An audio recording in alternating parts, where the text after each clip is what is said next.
Hey, what an exciting morning for you that Dave Nutting is here to share with you guys.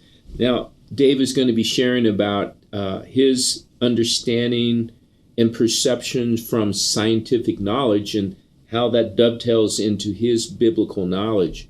And he's going to be talking in particular about the issue of creation.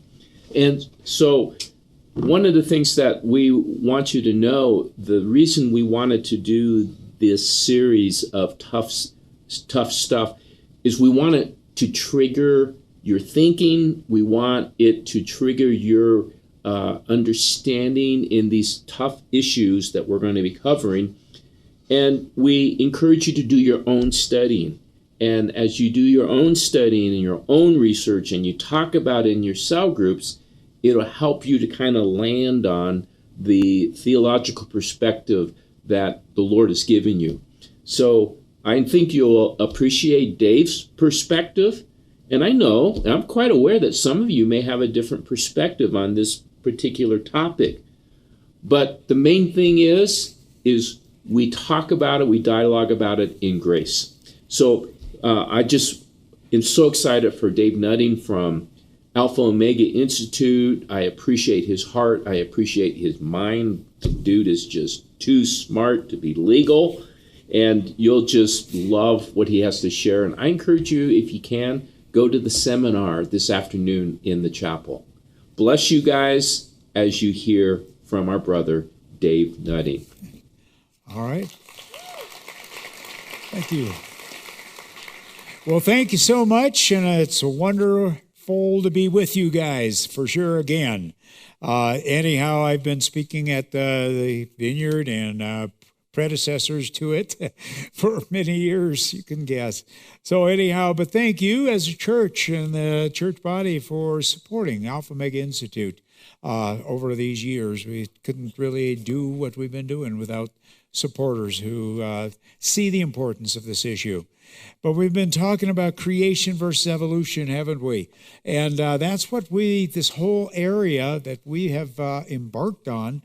I used to be a solid believer in the theory of evolution.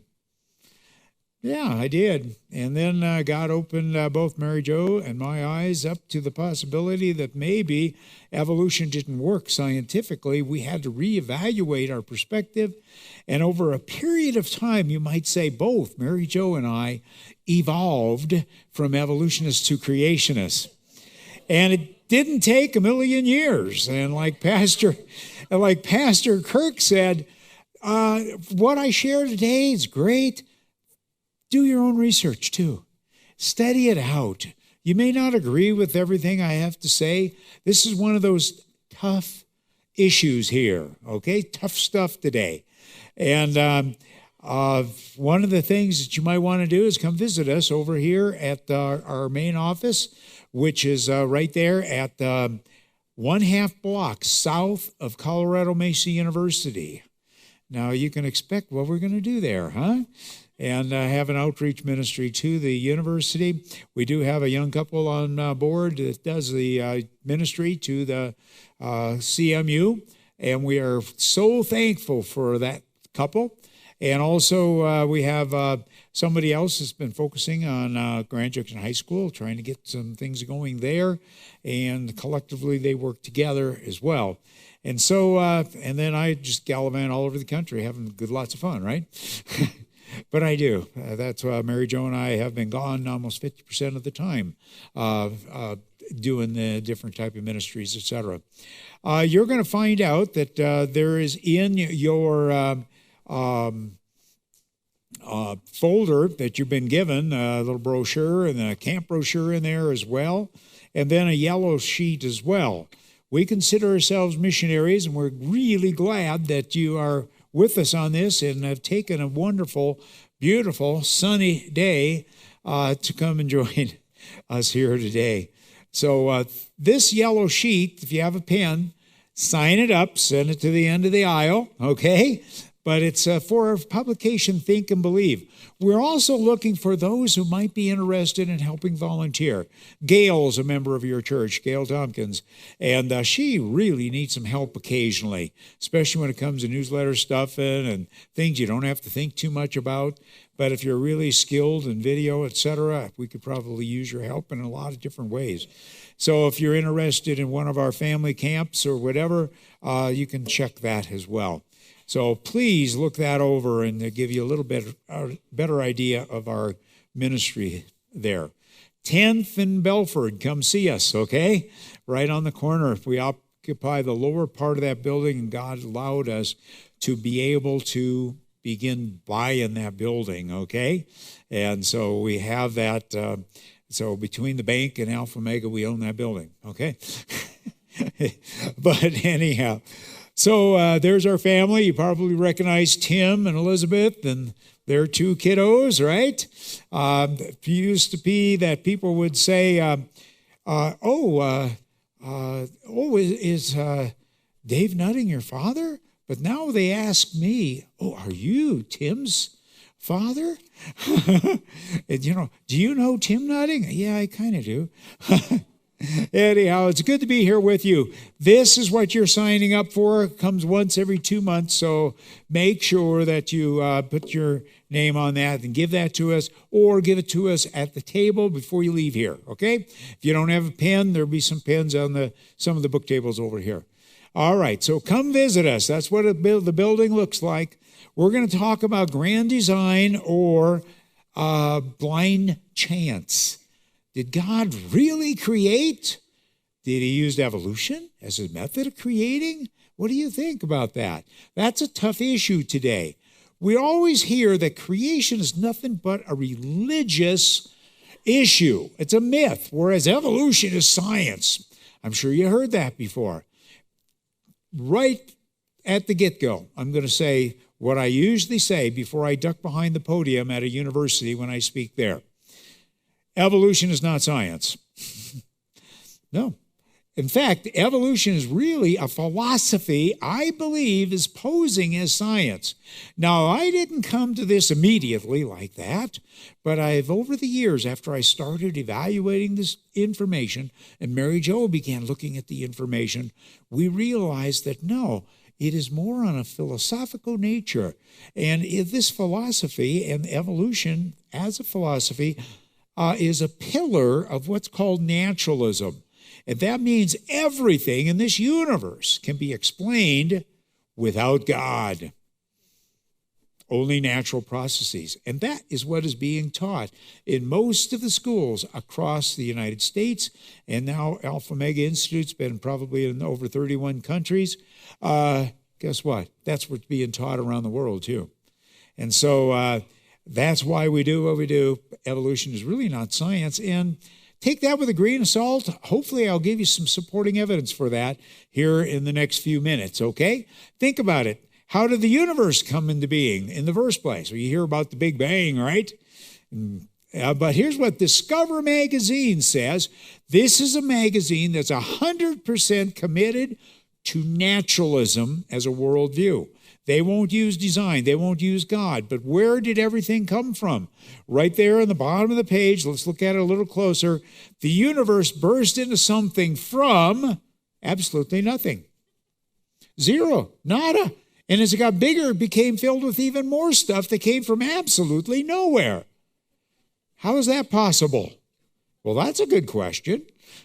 Think about it. Nothing exploding and giving us all of the order in the universe? Does that sound like science or philosophy? Philosophy, isn't it?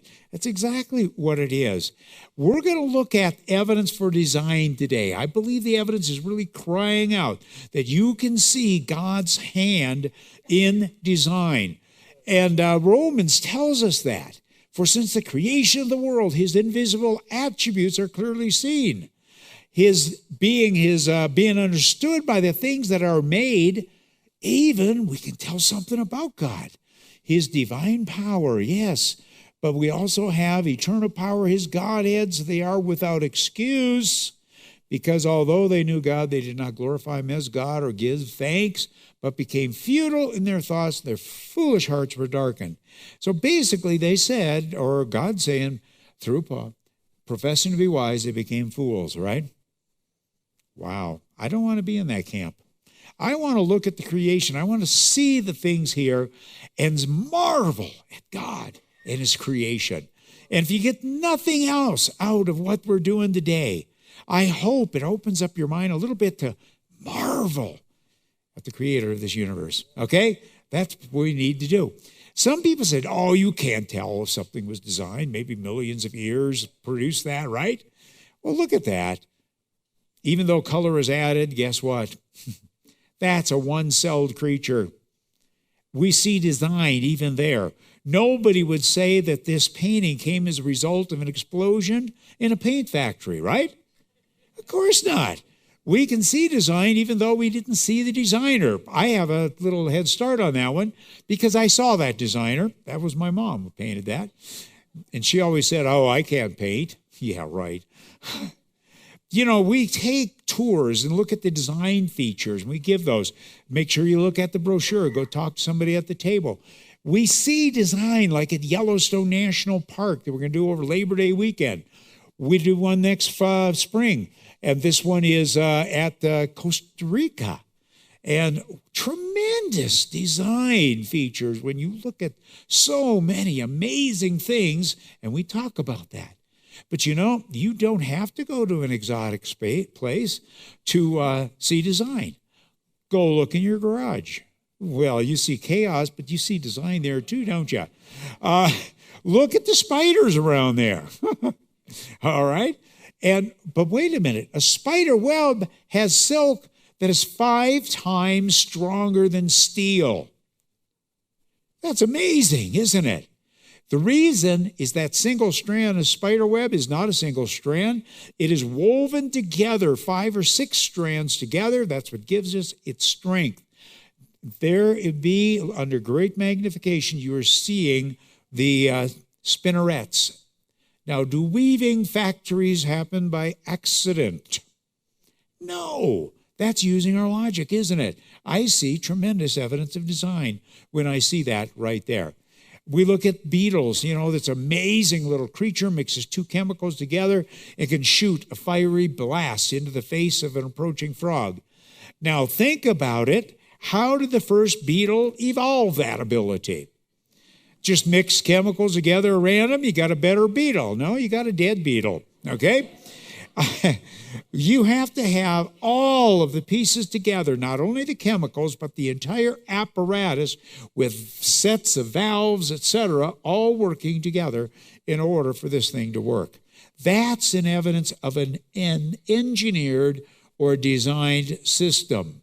Okay, I say creation, okay, when I see that right there.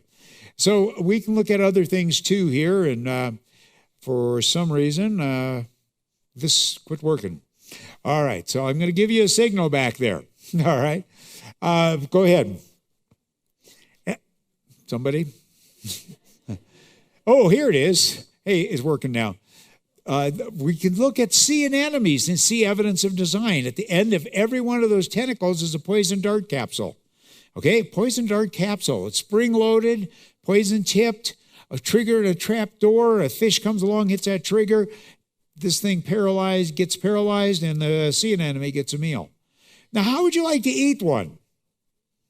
No, you get a bellyache, wouldn't you? Well, there is a creature that actually eats the sea anemones called the sea slug. And it actually dissolves or digests the entire thing except for the poison missile capsules. Now, here's a little clue here. What's it going to do with them? This guy has tentacles of his own, but he has no ability to manufacture his missile system. So he steals or pirates the sea anemones from the missiles from the sea anemone and uses it for his own system. How did that happen? By accident. Slow and gradual over millions of years? I don't think it's going to produce it. We have talked about the woodpecker for years and years and years, and the reason for it is because it shows such marvelous design. Lanny, who's part of our ministry team, especially to young people, children's and VBSs, etc., was actually heard Mary Jo speak on and talk about the woodpecker and the tremendous design features. He went out of there, came in as an atheist, went out of there questioning, and later now came to the Lord, okay? Praise the Lord for that. But he has a tremendous ministry. There may be 50, 60, 70, some years, 100 kids come to know the Lord through creation versus evolution camps and VBSs that they've been doing over the years. And every year that's been happening. And so the woodpecker is a living jackhammer, and he actually would knock his brains loose, or his eyeballs would pop out of his head, fold its beak up like an accordion, if it wasn't for special design features, okay? And you say, it's a dumb bird, but no, he's a hungry bird. He hears a bug on the inside of the bark of the tree. He's going after it. And guess what? Bugs aren't stupid, so they would get out of the way, wouldn't they? Well, no. The woodpecker has a long tongue, and he puts it down in that hole. It's 4.5 times longer than his skull. It's a big thing. All right, and he gets that, and it'll actually have some sticky stuff on the end of it, and he gets his bug. But that poses a problem. What would you do with a tongue that's that long? You know, you leave it hang out where you peck a hole in the tree, you're going to chop the thing off, aren't you? Yeah, well, here's the storage compartment right there. It comes out of the back of the mouth, wraps around the skull, attaches up in the beak region. It's stretchy like a rubber band. There are muscles that pull it down into the chest cavity.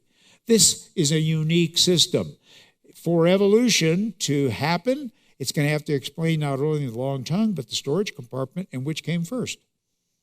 What goes in the storage compartment without the tongue, and the tongue without the storage compartment is lethal. Okay, it's not going to work whatsoever. You know, I talk about evidence of a design frequently, okay? Amazing evidence of design. Look at your eye, take it out, take a good look, right? And you find out that, oh, wait a minute, there's so many design features of that thing. But the guy that heads up the bandwagon for atheism these days is Richard Dawkins. And Dr. Dawkins says, oh, this is absurd design. There's no God. This is too imperfect for there to be a God. That's what he says. And he suggests a different way of designing it. But if you were to walk outside on a bright sunny day with your eye designed like Richard Dawkins says it should be, you would be blind in about 2 hours. Blind. All right? So I guess God knew what he was doing, right? Well, while we're picking on Richard Dawkins, let me mention another one. Do you realize that you swallow with the same tube that you breathe out of? He said, that is the height of stupidity. Quote, Richard Dawkins. Whew. Then he said, no God, things are too imperfect. All right. However, I wonder how many tubes Richard Dawkins would need in order to come up with a better system. How many tubes? Where would he put those tubes? And what would happen if he had the swallowing ability but no way to cough up something that gets stuck? Because you don't have the air. What's he going to do here now? You going to send a fish hook down and reel it out? Maybe a giant plunger. Boom, boom, boom, right? Yeah. To me, when I look at this, I see superb engineering just like a Swiss Army knife. Do you realize I can't even be talking up here today without this design? Why? It's because it's not just air, and I have plenty of hot air, okay? It's not just air, but speech is possible through the tongue and the position of the tongue and the teeth and the roof of the mouth and the air, right? It's all a compact Swiss Army knife type system that has multiple functions to it. That shows it was engineered to me. My computer is amazingly designed, but it won't come close to doing what the computer in your brain will do, okay? Your brain works faster It is better than mine. And if mine is designed and yours is better, guess what? Yours was designed too, okay? I could probably state that. One single brain has more switches than all the computers and routers and internet connections on the face of planet Earth. You like that? How do those who believe in naturalism then explain all this? How do they explain it? Well, here it is right here. Perhaps an early cell billions of years ago developed a sensitivity to other cells. Then it is conceivable it would be on its way to becoming a human brain. Guess what? There's two words here that are not scientific. Perhaps and conceivable. All right? That's just a hand wave at a big issue that they really can't explain. All right? It's a hand wave. And I'm going to steal a line out of a famous movie. It's inconceivable. It's not going to happen by accident. Think about the computer code and the system that tells you exactly a string of proteins that's or a string of amino acids is going to make a protein that's actually going to help code for the color of your eyes. Okay? Think about that. Amazing computer system that's in your body. How many have heard that maybe 95% of your DNA in your body is junk left over from millions of years of evolutionary history? Guess what? That became a fact in textbook, but had no research behind it. Not enough at all. But it turns out when they started doing the research, the latest research says it's not junk. Virtually everything now, they have already found out that they have said was junk DNA has extremely important function, okay? And so, in fact, you wouldn't even be here today if it wasn't for some of the stuff they've been calling junk. So that's part of Mary Jo's lecture, which she usually does in biology, all right? But you can pick up a DVD set on our DVD set. It's a special deal going there too. But Robert Carter has one on the high-tech cell. In it, he says, the DNA is the most complex information storage mechanism in the known universe. Woohoo! That's a wow factor, isn't it?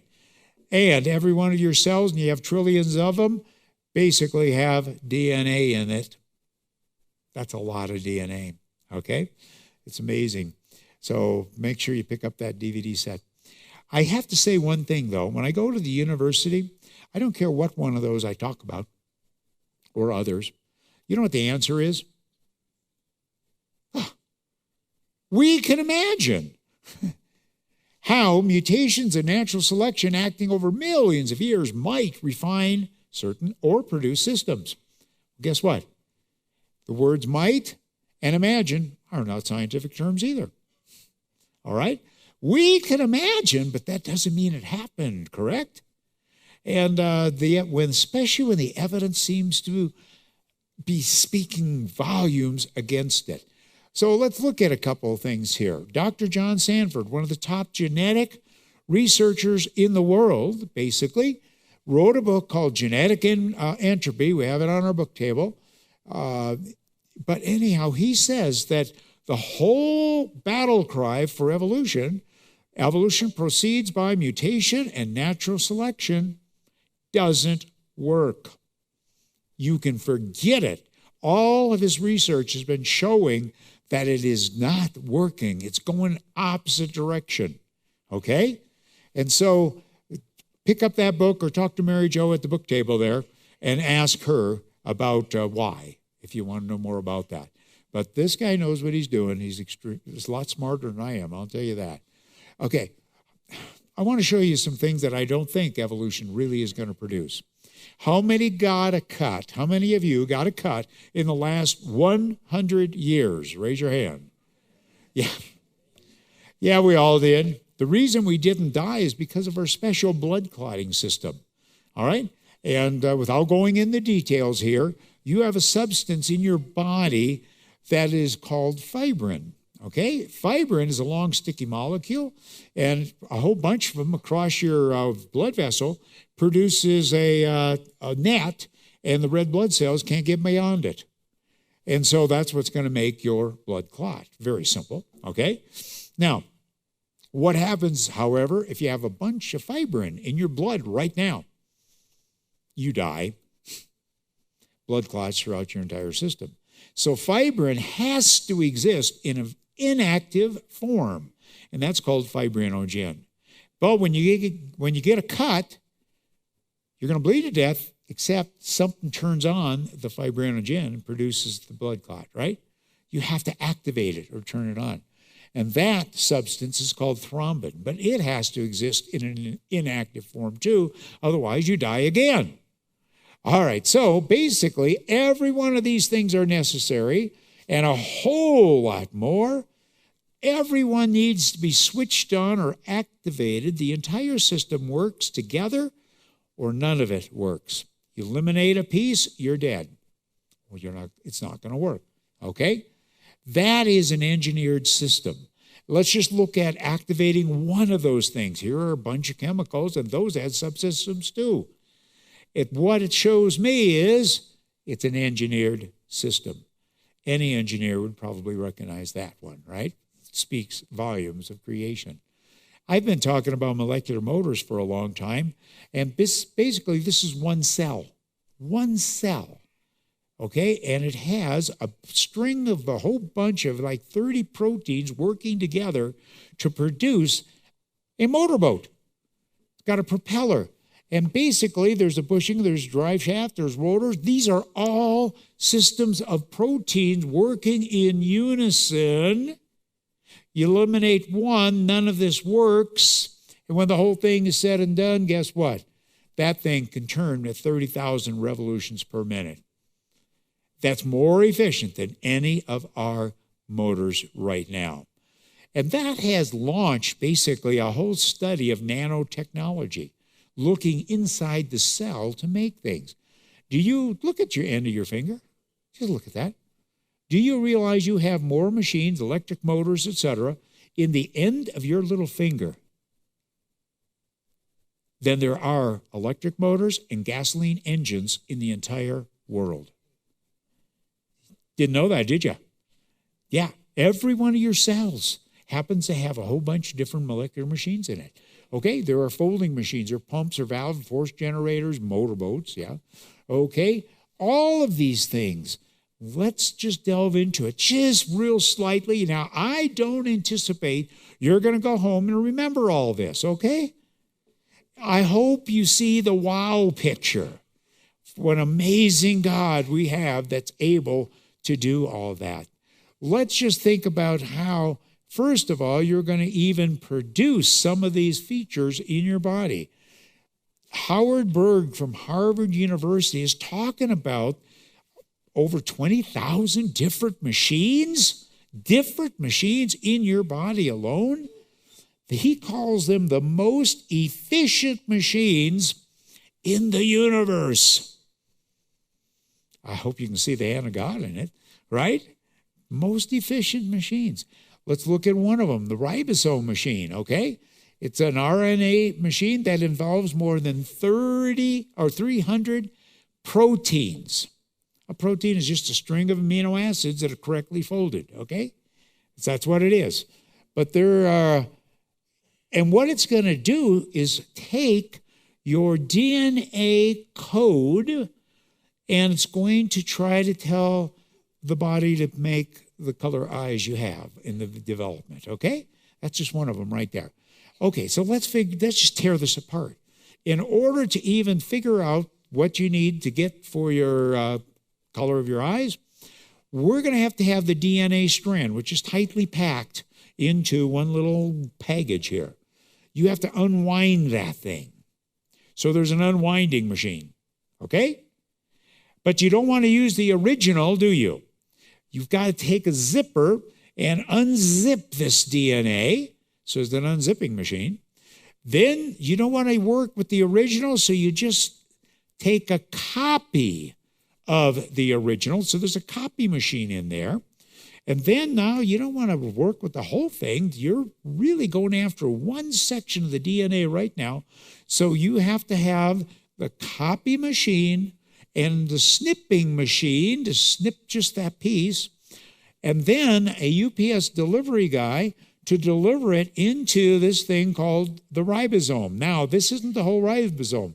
Only the ribosome is all these little tiny dots on the outside of their nucleus. That's what it is. Okay, so that's what's going to happen. So you see there's several machines already involved, don't you? Now, what happens is this thing, now don't lose track here. Don't let your eyes glaze over. Just get the wow of it.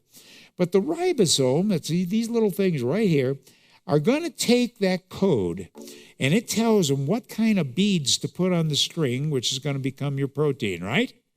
You have to have a certain set of beads. If you get the wrong bead in the wrong spot, guess what's going to happen? You may not live, okay, or it may not just work as a protein. So you have to have the right sequence of those beads called amino acids. Okay, now we have to do something else. Once you get that long string, it's just a long string. It's not going to do you much good right now. That particular one has to be transported into a folding machine, and it is now folded precisely into a specific shape and then transported over here to produce the energy that you need in your body. Okay? That is now, this machine is going to produce the energy, okay? And what that does is made up of about 30 different proteins right there, all working together in unison. Just proteins. And it produces what's called these machines on nanotechnology. But now, how do you get to all these different steps? I've been saying you have to get it, first of all, from here, transport it to the copy machine, transport the copy over into the ribosome. Now there's another UPS delivery guy that's got to deliver it over here, another UPS delivery guy that delivers out of the folding machine and over to exactly where it's needed to form that machine. Are you getting the wow picture already? This is what's going on. This motor, where it's going to produce energy, will actually spin at 9,000 revolutions per minute. And it's like a crushing machine, and it's going to produce the energy that you need. Now, it's ATP, adenosine triphosphate. Okay? It's not what the Native Americans used to live in, okay? ATP. Okay. All right. Here's what the molecular modulus actually says, a cell biologist. It says this particular molecular machine, the ATP synthase, is one of the wonders of the molecular world. Do you use that language and not recognize design? Okay, I see design written all over it. Now, I talked about the UPS delivery guy, didn't I? Well, UPS needs highways to run on, right? Do you realize the scanning electron microscope could allow us to see what's going on inside the cell? And there are construction workers in there. They're actually building highways. They're called micro-tubular highways. And not only that, you only need them for a short time, and then there's somebody that's taking it up, okay, using the pieces somewhere else. But these are highways. Why do you need a highway? Because a UPS guy is coming, okay? And in fact, he's going to come with a whole pile of those proteins in a bag, and he's going to come right down that highway and deliver it to the specific sites in the cells. Now, isn't that amazing? And we're now being able to catch it with very sophisticated microscopes. So it would be like me running down the highway at 1,200 miles per hour. These things are fast, okay? And everything is going on. When you open up the city of that cell and look inside of it, it's like a city. It's like a city. And it's absolutely amazing. Well, we talked just a second ago about Richard Dawkins. He looked at the design. He said, oh, things are too imperfect. Well, they weren't, okay? Things were too imperfect for there to be God. But I was talking to a college instructor, and I actually showed him what was going on inside the cell one time. And he said, that's just it. Things are too perfect for there to be a God. Yeah, can't win for losing, can you? Hey, too perfect. Well, how do you even get one protein? Remember, you've got the ribosome that's going to make the right protein, but it has to be consisting of 300 proteins already, okay? What's the probability? It takes a lot of faith to believe it could happen by accident. I calculated that one time and actually showed that in the class I was teaching at Colorado Mesa University. Okay, the probability of evolving one simple protein is one chance in 10 times 10 times 10 times 10 times 10. Guess what? 260 times. That's a big number. Did you know that? Let's see how big it is. If you tried to fill up the entire known universe with marbles, it would only take 10 times 10 times 10, 84 times marbles. So making that one simple protein is like hiding a blue marble in a universe filled with red marbles and then blindfolded, going out and finding it 3 times in a row. If you can do that, that's 100 million times easier than making one simple protein. At this spot in the class that I was teaching at over here at CMU, I said, well, I don't know what they teach you about these kind of odds in a biology, but in statistics, we call that zero. Anyhow, that was 5 minutes before I heard from the department chairman, by the way. I understand you're preaching religion in the classroom. I said, no, not really.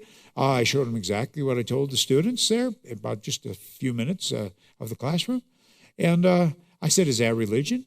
He said, well, no. But this creation versus evolution topic is a touchy subject here at this university. You had better drop it. I didn't, and that's why I can run all over the country doing creation full time now. All right. But anyhow, they thought they got rid of me, by the way. But that old song, But the Cat Came Back, we're now a half block away. Praise the Lord. Anyhow, so come see us there at our office and say hi to Gail down there too. DNA make proteins, and yet it takes about 70 proteins to make DNA. All right. What's the probability of a cell? An atheist and an agnostic calculated that. I'm not even talking about all the molecular machines. I'm just talking about a cell. Well, they've calculated it and said it was more likely for a tornado to sweep through a junkyard and produce a Boeing 747 than it was to make one cell. Then they were quoted in the newspapers, there must be a God. Well, they didn't run out and buy a Bible to find out about that God. They said instead, we are still looking for a way around our conclusions. Why? Because they're committed to the worldview of naturalism, which is being taught only to our students all over this world, right? That's what's happening. You know, I have other students said, well, give it enough time, anything can happen. How many have heard that argument? Whoever says that never did the calculations. I'm a mathematician as well. I did the calculations. And I don't care if you have 300 billion years, you're still going to be, you're way, way, way short. In fact, so far short that you didn't even start yet. Okay? But anyhow, so that's one of the answers we get. Dr. Scott Todd says, even if all the data point to an intelligent designer, such an hypothesis is excluded from science because it is not naturalistic. Hold on. Our students are being put in a box and being nailed in there that we can only think naturalism, and that is all, right? We can't even think about a designer, according to Dr. Scott Todd. And that's what's going on in the classroom today. And So people are saying, well, you can't be a scientist if you talk about design. I think you can. I think God and design go hand in hand, don't they? And I think God and science go hand in hand, and God didn't use evolution as his method of creating. He didn't need to do that. He's powerful, isn't he? So this afternoon at 4 o'clock, I'm going to talk about one of the best proofs for evolution, and that is the fossil record. There's a huge number of very new things that are coming out showing you that evolution didn't happen. Okay? And so we want to talk about that. Then we're going to talk about the geologic evidence. There really was a flood right after that. So you'll also have a little bit of chance to be able to hear from Mary Jo as well during that period of time. Okay, so anyhow, you see why I'm calling evolution is not science but a philosophy? That's exactly what's happening. It's the pillar of naturalism, a worldview. Colossians 2:8 says, see to it that no one takes you captive through what? Philosophy and empty deception, right? Vain deceit. Well, if evolution is a philosophy, don't be taken captive by evolution. Don't do it. There are so many wonderful articles been coming out lately. It's all supporting creation in my book. And I say it's a great day to be a Bible-believing creationist. And you know, it's even a greater day to find out who that creator is. That's a powerful creator who created the universe and all of this amazing design. Wow, that's somebody I want to know. But Romans chapter 1 says we can tell something about that creator, right? Well, we find out God is an artist, right? God is an artist. And I think he wants us to be thankful for his artwork. And look, all over that creation, what do we see? Beauty, beauty all over. We see the ducks, we see the flowers, we see all the different stuff. You see hummingbirds flying out there. What do you see? Evidence of design, beauty. God is an artist. And we look into a droplet of water. You know what we see? Immense beauty. Even if it takes a microscope to see it, right?